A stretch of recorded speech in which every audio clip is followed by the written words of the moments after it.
Primera epístola de San Juan, introducción, la palabra encarnada, medio de comunión con el Padre y el Hijo, capítulo 1. Lo que existía desde el principio, lo que hemos oído, lo que hemos visto con nuestros ojos, lo que contemplamos y palparon nuestras manos acerca de la palabra de vida, pues la vida se manifestó y nosotros la hemos visto y damos testimonio. Y les anunciamos la vida eterna que estaba junto al Padre y que se nos manifestó. Lo que hemos visto y oído, se los anunciamos para que también ustedes estén en comunión con nosotros y nosotros estamos en comunión con el Padre y con su Hijo Jesucristo. Les escribimos esto para que nuestro gozo sea completo. Parte 1. Caminar en la luz. Y este es el mensaje que hemos oído de Él y que les anunciamos. Dios es luz. En Él no hay tiniebla alguna. Si decimos que estamos en comunión con Él y caminamos en tinieblas, mentimos y no obramos la verdad. Pero si caminamos en la luz, como Él mismo está en la luz, estamos en comunión unos con otros y la sangre de su Hijo Jesús nos purifica de todo pecado.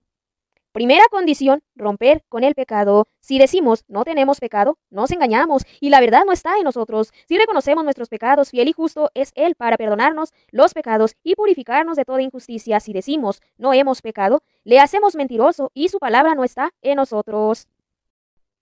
Capítulo 2. Hijos míos, les escribo esto para que no pequen, pero si alguno peca, tenemos un abogado ante el Padre, a Jesucristo el justo. Él es víctima de propiciación por nuestros pecados, no solo por los nuestros, sino también por los del mundo entero. Segunda condición, guardar los mandamientos, sobre todo el de la caridad. En esto sabemos que le conocemos, en que guardamos sus mandamientos. Quien dice, yo le conozco y no guarda sus mandamientos es un mentiroso, y la verdad no está en él. Pero quien guarda su palabra, ciertamente en él, el amor de Dios ha llegado a su plenitud. En esto conocemos que estamos en él. Quien dice que pertenece en él, debe vivir como vivió él. Queridos, no les escribo un mandamiento nuevo, sino el mandamiento antiguo que tenían desde el principio. Este mandamiento antiguo es la palabra que han escuchado, y sin embargo, les escribo un mandamiento nuevo, que es verdadero en él y en ustedes.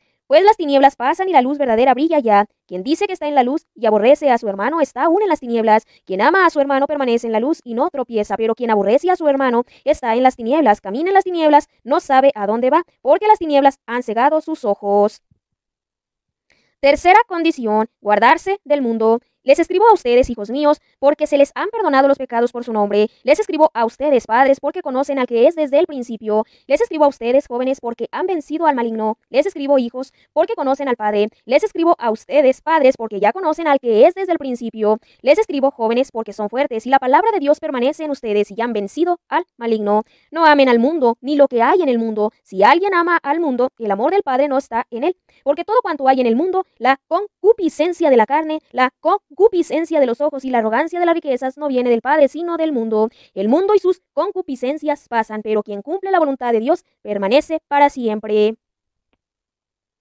Cuarta condición, guardarse de los anticristos. Hijos míos, es la última hora. Han oído que iba a venir un anticristo. Pues bien, muchos anticristos han aparecido, por lo cual nos damos cuenta que es ya la última hora. Salieron de entre nosotros, pero no eran de los nuestros, pues si hubiesen sido de los nuestros, habrían permanecido con nosotros. Así se ha puesto de manifiesto que no todos son de los nuestros. Ustedes tienen la unción del Santo y todos ustedes lo saben. No les escribí porque desconozcan la verdad, sino porque la conocen y porque ningún mentiroso procede de la verdad. ¿Quién es el mentiroso, sino el que niega que Jesús es el Cristo?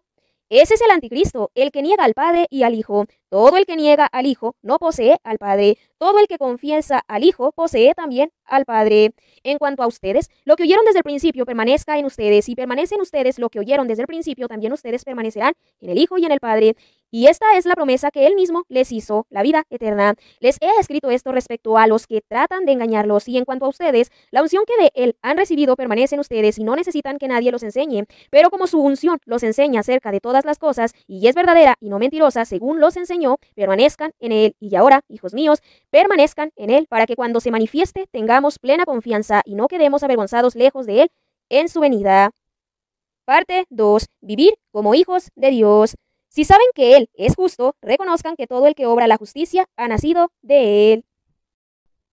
Capítulo 3. Miren qué amor nos ha tenido el Padre para llamarnos hijos de Dios, pues lo somos. Por eso el mundo no nos conoce porque no lo reconoció a Él. Queridos, ahora somos hijos de Dios y aún no se ha manifestado todavía lo que seremos. Sabemos que cuando se manifieste seremos semejantes a Él porque lo veremos tal cual es.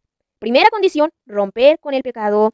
Todo el que tiene esta esperanza en Él se purifica porque Él es puro. Todo el que comete pecado comete también la iniquidad, pues el pecado es la iniquidad. Y saben que Él se manifestó para borrar los pecados, pues en Él no hay pecado. Todo el que permanece en Él no peca. Todo el que peca no lo ha visto ni conocido. Hijos míos, que nadie los engañe. El que obra la justicia es justo porque Él es justo. Quien comete el pecado es del diablo, porque el diablo peca desde el principio. El Hijo de Dios se manifestó para deshacer las obras del diablo. Todo el que ha nacido de Dios no peca, porque su germen permanece en Él y no puede pecar, porque ha nacido de Dios. En esto se reconocen los hijos de Dios y los hijos del diablo. Todo el que no obra la justicia no es de Dios, y quien no ama a su hermano tampoco.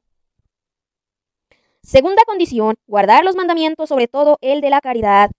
Pues este es el mensaje que oyeron desde el principio, que nos amemos unos a otros, no como Caín, que al ser del maligno mató a su hermano. ¿Y por qué lo mató? Porque sus obras eran malas, mientras que las de su hermano eran justas. No se extrañen, hermanos, si el mundo los aborrece. Nosotros sabemos que hemos pasado de la muerte a la vida, porque amamos a los hermanos. Quien no ama permanece en la muerte. Todo el que odia a su hermano es un asesino, y saben que ningún asesino posee vida eterna en sí mismo. En esto hemos conocido lo que es amor, en que Él dio su vida por nosotros. También nosotros debemos dar la vida por los hermanos. Si alguno que posee bienes del mundo ve a su hermano que está necesitado y le cierra sus entrañas, ¿cómo puede permanecer en él el amor de Dios?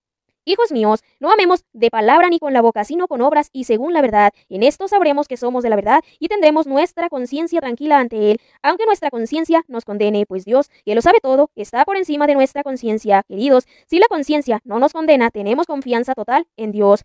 Y lo que le pidamos, lo obtendremos de Él, porque guardamos sus mandamientos y hacemos lo que le agrada. Y este es su mandamiento, que creamos en el nombre de su Hijo Jesucristo y que nos amemos unos a otros según el mandamiento que nos dio. Quien guarda sus mandamientos permanece en Dios y Dios en Él. En esto conocemos que permanece en nosotros por el Espíritu que nos ha dado. Tercera condición, guardarse de los anticristos y del mundo. Capítulo 4. Queridos, no se fíen de cualquier espíritu, antes bien examinen si los espíritus son de Dios, pues muchos falsos profetas han venido al mundo. En esto reconocerán al Espíritu de Dios. Todo espíritu que confiesa a Jesucristo venido en carne mortal es de Dios. Todo espíritu que no confiesa a Jesús no es de Dios. Ese tal es del anticristo, de quien han oído que iba a venir. Pues bien, ya está en el mundo. Ustedes, hijos míos, son de Dios y los han vencido, pues el que está en ustedes es más que el que está en el mundo. Ellos son del mundo, por eso hablan según el mundo y el mundo los escucha. Nosotros somos de Dios. El que conoce a Dios nos escucha, el que no es de Dios no nos escucha. En esto reconocemos el espíritu de la verdad y el espíritu del error. Parte 3. En las fuentes del amor y de la fe. En la fuente del amor, queridos, amémonos unos a otros, porque el amor es de Dios, y todo el que ama ha nacido de Dios y conoce a Dios. Quien no ama no ha conocido a Dios, porque Dios es amor. En esto se manifestó entre nosotros el amor de Dios, en que Dios envió al mundo a su Hijo único para que vivamos por medio de Él. En esto consiste el amor, no en que nosotros hayamos amado a Dios, sino en que Él nos amó y nos envió a su Hijo como víctima de expiación por nuestros pecados. Queridos, si Dios nos ha amado de esta manera, también nosotros debemos amarnos unos a otros. A Dios nadie lo ha visto nunca. Si nos amamos unos a otros, Dios permanece en nosotros y su amor ha llegado en nosotros a la perfección. En esto reconocemos que permanecemos en Él y Él en nosotros, en que nos ha dado de su Espíritu, y nosotros hemos visto y damos testimonio de que el Padre ha enviado a su Hijo como Salvador del mundo. Si uno confiesa que Jesús es el Hijo de Dios, Dios permanece en Él y Él en Dios, y nosotros hemos conocido y hemos creído en el amor que Dios nos tiene. Dios es amor, y el que permanece en el amor permanece en Dios y Dios en Él. En esto ha alcanzado el amor la plenitud en nosotros, en que tengamos confianza en el día del juicio, pues según es Él, así seremos nosotros en este mundo. No cabe temor en el amor, antes bien, el amor pleno expulsa el temor, porque el temor implica castigo. Quien teme no ha alcanzado la plenitud en el amor. Nosotros amamos porque Él nos amó primero. Si alguno dice, yo amo a Dios y odia a su hermano, es un mentiroso, pues quien no ama a su hermano, a quien ve, no puede amar a Dios a quien no ve. Y nosotros hemos recibido de Él este mandamiento: quien ama a Dios, ame también a su hermano.